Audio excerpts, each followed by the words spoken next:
بسم اللہ الرحمن الرحیم۔ السلام علیکم ساتھیوں، آج کی میری ویڈیو کا عنوان ہے رحمت للعالمین محمد صلی اللہ علیہ وآلہ وسلم۔ اہل سنت و جماعت کا اتفاق ہے کہ رسول اللہ صلی اللہ علیہ وآلہ وسلم نے فرمایا کہ اللہ تعالیٰ نے سب سے پہلے میرا نور بنایا اور پھر تمام موجودات عرش سے فرش تک کے میرے نور سے ظاہر کیا۔ حضرت کعب احبار سے روایت ہے کہ جب اللہ تعالیٰ نے آدم علیہ السلام کو پیدا کیا تو نور محمد صلی اللہ علیہ وآلہ وسلم ان کی پیشانی میں رکھا۔ پھر آدم علیہ السلام کی اولادوں میں حضرت شیث علیہ السلام پیدا ہوئے تو وہ نور ان کی پیشانی میں چمکا، اور اس نور کی نگہبانی کا عہد نامہ حضرت شیث علیہ السلام سے اس بات کا لیا گیا کہ اس نور کو پاک بی بی کے سوائے کسی کو نہ سونپیں گے۔ نور محمدی صلی اللہ علیہ وآلہ وسلم حضرت شیث علیہ السلام کی اولادوں میں سے منتقل ہوتے ہوتے حضرت نوح علیہ السلام تک پہنچا۔ پھر اس کے بعد وہ نور سام علیہ السلام کو ملا۔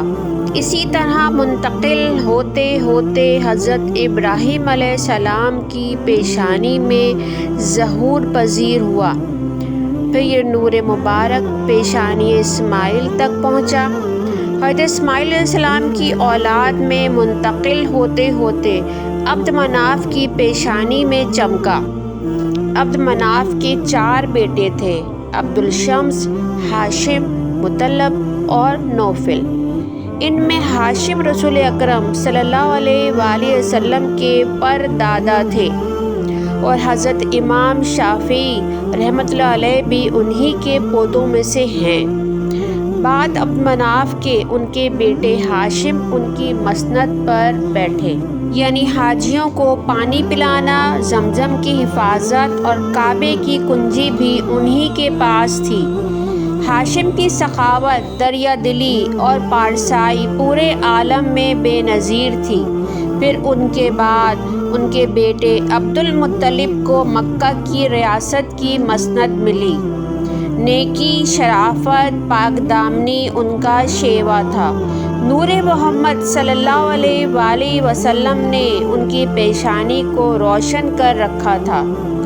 ایک دن عبد المطلب نے خواب میں دیکھا کہ کوئی کہہ رہا ہے کہ فلانے مقام پر کھودو، وہاں آب زمزم نکلے گا۔ عبد المطلب نے نظر کی کہ اگر میرا خواب سچا ہوا تو میں اپنے 10 بیٹوں میں سے ایک بیٹے کو قربان کروں گا۔ جب اس جگہ کہ جس کا خواب آیا تھا کھودا گیا تو چاہے زمزم پھوٹ پڑا۔ اب باری تھی نظر پوری کرنے کی۔ عبد المطلب نے اپنے 10 بیٹوں کے ناموں کی قرعہ اندازی کی تو قرعہ عبد المطلب کے سب سے چھوٹے بیٹے عبداللہ کے نام کا نکلا، جو بیٹوں میں سب سے حسین، فرمانبردار، نیک اور پاک باز تھے۔ اس کے علاوہ نور محمدی صلی اللہ علیہ وآلہ وسلم نے ان کی پیشانی کو روشن کر رکھا تھا۔ یہ بات عبد المطلب کے لیے نہایت دشوار تھی، کیونکہ انہیں اپنے اس بیٹے سے بے حد محبت تھی، اور نور محمدی صلی اللہ علیہ وآلہ وسلم کے سبب عرب کا ہر شخص بھی ان کو عزیز رکھتا تھا۔ آخر صلاح مشورے کے بعد یہ طے پایا کہ عرب کی ایک کاہنہ جس کا نام شجاع تھا سے مشورہ لیا جائے۔